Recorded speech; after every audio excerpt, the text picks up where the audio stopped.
আসসালামু আলাইকুম।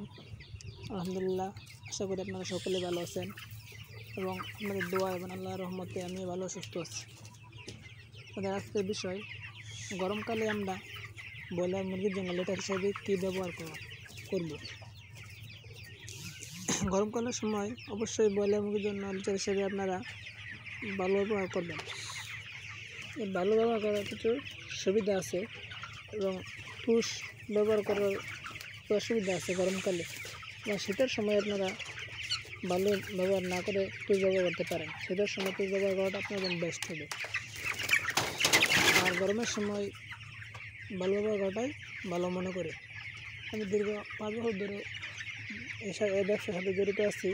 এর আগে আমি গরমকালে এই তুষ দিয়ে লিটার হিসেবে ব্যবহার করেছি। দেখা যায় তখন প্রচুর পরিমাণে মুরগি স্টক করার প্রমাণ থাকে, তাছাড়া তুষের খরচটা বেড়ে যায়, তুষের পরিশ্রম অনেক।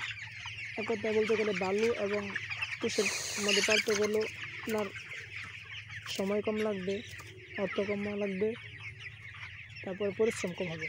যেমন আপনার 1000 মুরগিতে বালু আনতে গেলে বালুর পরিমাণ যাবে সর্বোচ্চ 2000 টাকা, এবং ওই তুষ আনতে গেলে দেখা যাবে তুষে আমাদের দিকে 1000 মুরগির পালন করতে গেলে তুষে পরিমাণ লাগে 4 থেকে 4500 টাকা।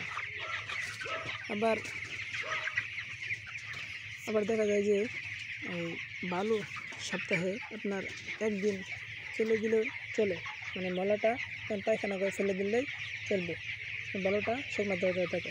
কিন্তু তুষ সপ্তাহে 2 দিন, আপনার 2 দিন থেকে 3 দিন চালতে হবে, কারণ মুরগি যখন পায়খানা করে পায়খানার পানিটা তুষে টেনে নেওয়ার পর এক সময় তুষগুলো ভিজে যায়, তখন তার আর পানি টানা ক্ষমতা থাকে না। কিন্তু বালু পায়খানা করার পরও পানি টানার পর সেই বালুগুলো আবার শুকনো হয়ে যায়, বালুগুলো ঠান্ডা থাকে, যার কারণে এদিকে মুরগির মৃত্যু হার কম থাকে।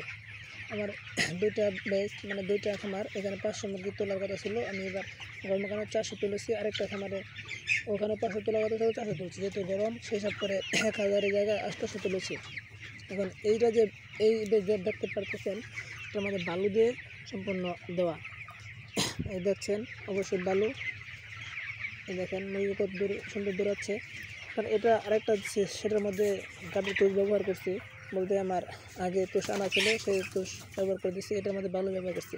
কারণ আমি 2টা জিনিস করার পরে বুঝতে পারছি, যেটা কাঠে তুষ দেওয়া হয়েছে সেটার মধ্যে মুরগি স্টক এই পর্যন্ত 4-5টা করে ফেলছে, আর যেটা বালিতে ব্যবহার করা সেটার মধ্যে আজকে মুরগি 22 দিন এখন পর্যন্ত একটা স্টক করে নাই। তাই আমরা বুঝতে পারলাম যে বালুতে মুরগি অনেকটা ঠান্ডা থাকার কারণে স্টকের পরিমাণ কমে, আর্থিকভাবে কিছু সাশ্রয় হয়, সময় কিছু পাওয়া যায়।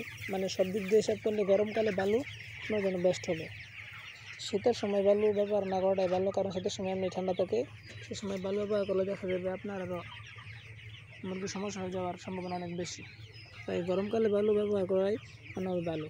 আমি এর আগেও এক বেচ তুলেছি, যখন বালু দিয়ে ব্যবহার করছি তখন কোনো সমস্যা হয় না আল্লাহর রহমতে। কিন্তু অনেকে বলে বালু ব্যবহার করলে মুরগি নাকি বালু খেয়ে ফেলে, তাতে অনেক সমস্যা হওয়ার সম্ভাবনা থাকে, কিন্তু আমি এরকম কোনো আউটপুট পাই নাই বালু ব্যবহার করে। ইদানিং এটা আজকে 22 দিন বয়স, এটাতেও কোনো সমস্যা হয় নাই, ইনশাল্লাহ আশা করি সমস্যা হবে না। দেখেন মুরগিগুলো কত সুন্দর সুস্থ আছে। তাই আমি মনে করি গরমকালে বালু ব্যবহার করাটাই ভালো হবে। এটা আমার ব্যক্তিগত মতামত, কারণ আপনারা বুঝে ব্যবহার করতে পারেন। আমি যেহেতু বালু থেকে সব দিক দিয়ে বালুটা রেজাল্টটা ভালো পেয়েছি, সেই জন্য আমি এটা বললাম। যাই হোক, আমরা কীভাবে ফার্ম, মানে আমাদের ব্রয়লার ফার্ম পরিচালনা করতেছি, এর পরের ভিডিওগুলো পেতে অবশ্যই আমাদের সাথে থাকবেন এবং আমাদের জন্য দোয়া করবেন, যেন আমরা এগুলো সুস্থ সুন্দরভাবে বিক্রি আগ পর্যন্ত পরিচালনা করে সেল করতে পারি। এবং আপনাদের জন্য দোয়া করি এবং সকল খামারের জন্য দোয়া করি যেন সকলের মুরগিগুলো সুস্থ থাকে। আসসালামু আলাইকুম।